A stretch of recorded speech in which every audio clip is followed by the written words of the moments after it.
নমস্কার বন্ধুরা, আশা করি সবাই ভালো আছেন। আমিও খুব ভালো আছি।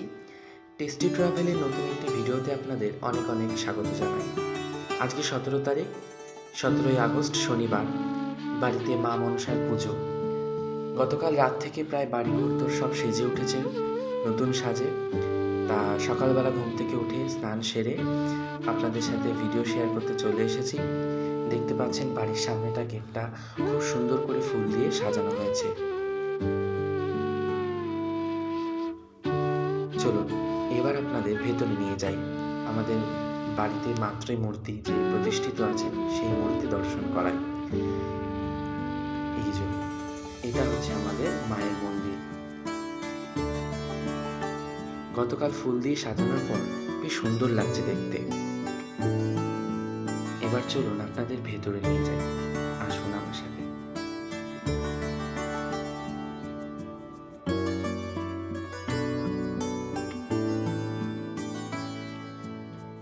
সকাল থেকে বেশ অনেক বাটা পড়েছে এবং আরও বাটা আসার বাকি আছে, কেননা আমাদের অনেক বেলাতেই পুজো হয় এবং আশেপাশে সব পাড়া থেকে অনেকেই মাকে বাটা দিতে আসে।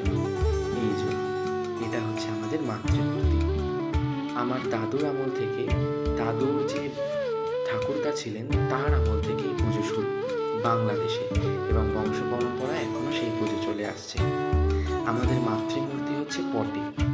এই যে মাতৃমূর্তিটা আপনারা দেখছেন, এটা রাজস্থান থেকে পাথর নিয়ে এসে উড়িষ্যার কারিগর দ্বারা প্রতিষ্ঠা করা, এবং তারপর আমরা বাড়িতে সেটি মূর্তিটা প্রতিষ্ঠা করি। আগে মাটির মূর্তি ছিল এবং সেই মাটির মূর্তি যিনি বানাতেন সেই কারিগর আজ বেঁচে নেই, সেই কারণে পাথরের মূর্তি একেবারে প্রতিষ্ঠিত করে নেওয়া হয়েছে। দেখুন মাকে কি সুন্দর সাজানো হয়েছে, বেশ সুন্দর ফুল দিয়ে, বেশ সুন্দর শাড়ি পরিয়ে একেবারে রাজরানীর মতো লাগছে। প্রতিবার জবা ফুলের মালাটা বেশ অনেক বেশিই থাকে, কিন্তু এবারে জানেন তো জবা ফুলের মালাটা সেরকম বেশি পাইনি। আর যেসব দোকানে গিয়েছিলাম সেখানে বেশ বড় মালা, মানে মনের মতন মালা কিন্তু আমি পাইনি, সেই কারণে আর আনা হয়নি। তবুও কিছু কিছু ছোট ছোট মালা আনা হয়েছে, সেগুলোকে জোড়া দিয়ে একটা বড় মালা গেঁথে দেওয়া হয়েছে। তো সেটি রজনীগন্ধার মালাতে থেকে গেছে। এই যে দুপুর হয়ে গেছে, ব্রাহ্মণ ঠাকুর চলে এসেছেন পুজো করতে। ইনি হচ্ছেন আমাদের বাড়ির কুলপুরোহিত।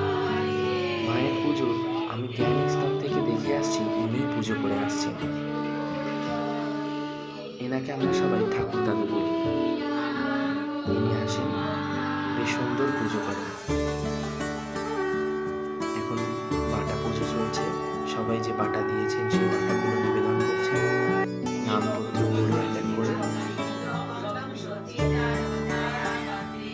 এক মাস জুড়ে মা মনসা মন্দিরের বই পড়া হয়।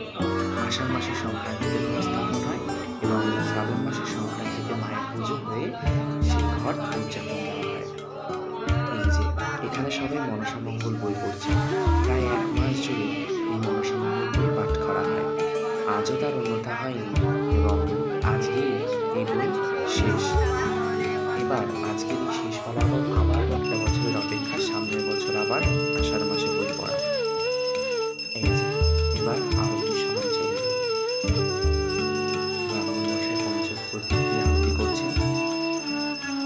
অপূর্ব এক মুহূর্ত, যখন চারিদিকটা বেশ গন্ধে ছড়িয়ে মজা করে, এত সুন্দর পরিবেশ তৈরি হয়, বেশ এই মন্দিরটি আধ্যাত্মিক অনুভব জেগে ওঠে।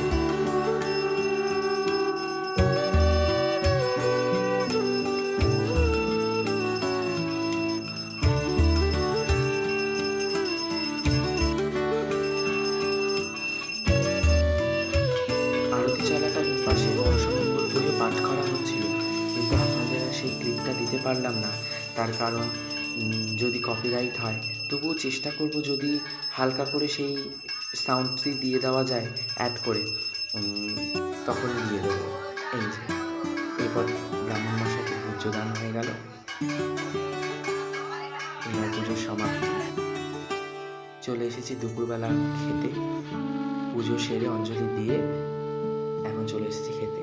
ভাত, গরম গরম মুগের ডাল, আলুর চোখা দিয়ে মেখে একেবারে শুরু করে দিয়েছি। এরপর পাতে নিয়ে নিয়েছি অল্প একটু চিপস। অনেকটা বেলা হয়ে গেছে তো বেশি খেতে পারছি না। এরপর খেয়ে দিয়ে একটু বিশ্রাম নিয়ে আবার সন্ধ্যের জন্য তৈরি হতে হবে।